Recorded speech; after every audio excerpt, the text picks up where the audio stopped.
Chile, August 5, 2010, a seismic tremor cracked the San Jose mine's ceiling. 33 miners descended 2,300 feet below ground that morning. Yet a safety inspection had flagged unstable tunnels months before. For 69 days, the world held its breath as rescuers drilled through rock. The collapse had buried them in darkness, but hope never faded. But management dismissed the report. The San Jose mine in northern Chile had been operating since 1910. Its depths held copper and gold, but also lethal risks. On August 5, 2010, a drill bit struck an unknown void. The collapse began. It felt like the earth was tearing itself apart, said Mario Sepulveda, a miner who survived. I heard screams, then silence. The mine's emergency systems failed. No alarms, no backup power, no way to reach the surface. We thought we were going to die, said Mariana Arancibia, whose husband, electrician Luis Arancibia, was among the trapped. But we clung to hope. We had to. The 33 men, ages 21 to 63, were stranded 2,300 feet underground. Their only tools, a rock hammer, a drill, and a Bible. We had no food, no water. Just the Bible, said 36-year-old electrician Juan Carlos Rojas. We read it over and over. It kept us alive. For 17 days, the world watched. Chile's president declared a state of emergency. Engineers raced to drill a rescue shaft. I remember the first drill bit hitting the rock, said engineer Fabian Rojas, who led the rescue team. It was like a heartbeat. We kept drilling, even when it seemed impossible. On the 18th day, a faint tapping echoed through the mine. The mine's emergency systems failed. No alarms, no backup power, no way to reach the surface. Months before the collapse, a safety inspection flagged unstable tunnels. Engineers warned of structural risks. But San Esteban, the mine's owner, ignored the report. They called it a routine inspection, said engineer Fabian Rojas. But the report was clear. The tunnels were deteriorating. They buried it. San Esteban had a history of cutting corners. In 2008, inspectors found similar issues. No changes, no fines, no consequences. They prioritized profit over people, said investigator María Elena Lagos. Safety protocols were treated as suggestions, not rules. The mine's ventilation system was outdated. Emergency drills never conducted. Even basic tools like life vests and oxygen masks were missing. We had no training, said miner Juan Carlos Rojas. If we'd known what to do, maybe we'd have survived longer. On the day of the collapse, a drill bit struck an unknown void. The ground gave way. The mine's unstable tunnels, ignored for years, finally broke. It was preventable, said Lagos. But greed made it inevitable. The disaster exposed a culture of silence.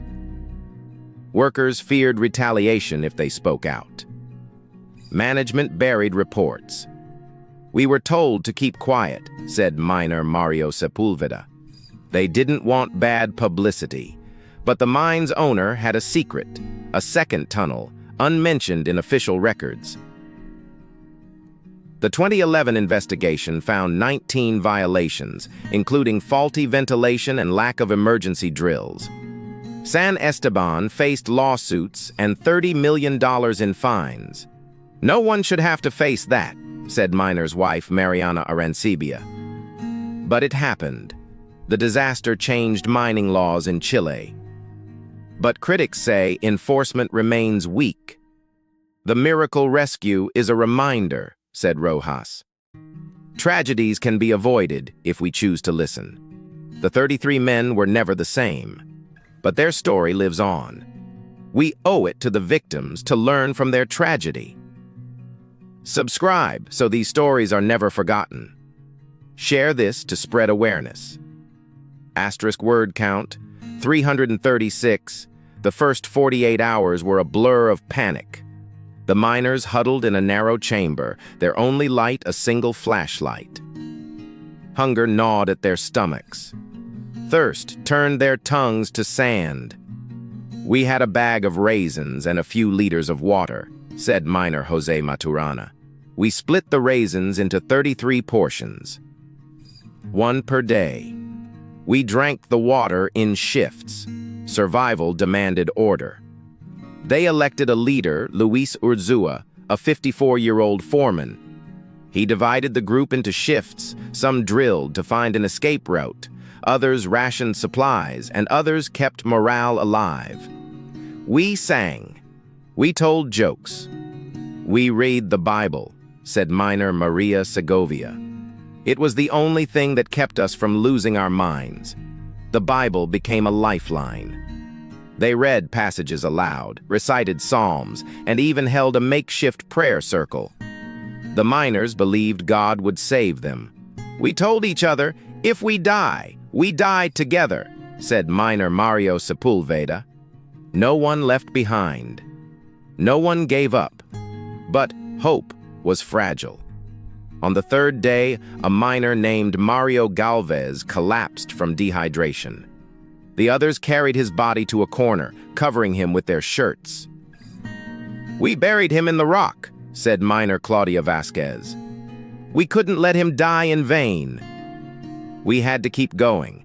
The miners began drilling a tunnel toward the drill hole they'd heard above. It was slow work. The rock was hard. The drill bit broke twice. "We used the rock hammer to chip away," said miner Juan Carlos Rojas. "It took hours, but we kept going. We had no choice." On the 10th day, they finally reached the drill hole. They sent a message, "We are alive. Help us." It was the first contact with the surface. "When we heard the drill bit above, we screamed," said miner Mariana Arancibia. The world held its breath as engineers raced against time. Chile's government mobilized the military, and NASA sent geologists to assess the unstable rock. The rescue shaft, named Fenix, had to be drilled 2,300 feet down, a depth no one had ever attempted in a rescue. "Every drill bit shattered," said engineer Fabian Rojas. "The rock was like a fortress. We had to drill through salt, clay, and ancient fault lines. The first drill, operated by US-based Andes Drilling, reached only 1,400 feet. It collapsed. A second attempt, using a diamond-tipped bit, took 23 days. The team worked in shifts, 24 hours a day, as temperatures soared above 100 degrees Fahrenheit. "We knew if we failed, 33 men would die," said Chilean rescue coordinator Luis Urzúa. "But we had no choice. We had to keep drilling." On day 18, a faint tapping echoed through the mine. The drill had finally reached the men's refuge. A voice crackled over a radio. "We're here. We're alive." That moment changed everything, said miner Luis Urzúa. "We sent messages through the drill. We have water. We're okay." It gave us hope. The rescue capsule, a 17-inch steel cylinder, was tested in the Atacama Desert. Each ascent took 40 minutes, with miners hoisted one at a time. The first survivor, Florencio Avalos, emerged on October 13, 2010. His face, gaunt and pale, became a symbol of resilience. "When he came out, the world cried," said Mariana Arancibia. But we knew the hardest part was still ahead. Engineers faced another crisis. The capsule's winch system failed during the 12th rescue. A U.S. team rushed in, replacing the motor with a backup from a mining rig in Peru. "We had 33 lives on that cable," said Andes Drilling's CEO, David Smith. "Every second mattered." By October 23, all 33 men had been lifted to the surface. The survivors returned to Chile, but the scars of the collapse never fully faded. A 23-foot monument now stands in Copiapó, etched with the names of the 33 men and the words, "Vivan, they lived," a testament to their will to survive. "We were ghosts for 69 days, said miner Luis Urzúa, now a public speaker. But we came back to show that even in the darkest places, hope doesn't die. In 2015, Chile passed the Mining Safety and Health Law, mandating real-time monitoring of tunnels, mandatory emergency drills, and stricter penalties for corporate negligence. Yet enforcement remained uneven. A 2020 audit found 14% of mines still violated ventilation standards and 22% lacked updated evacuation plans. The law was a start, said engineer Fabian Rojas, who oversaw the 2010 rescue.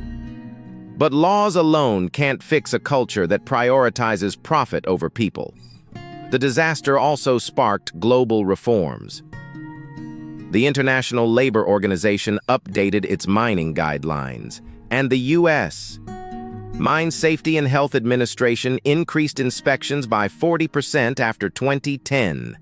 Yet in 2022, a collapse in West Virginia killed 6 miners, revealing similar failures in safety oversight.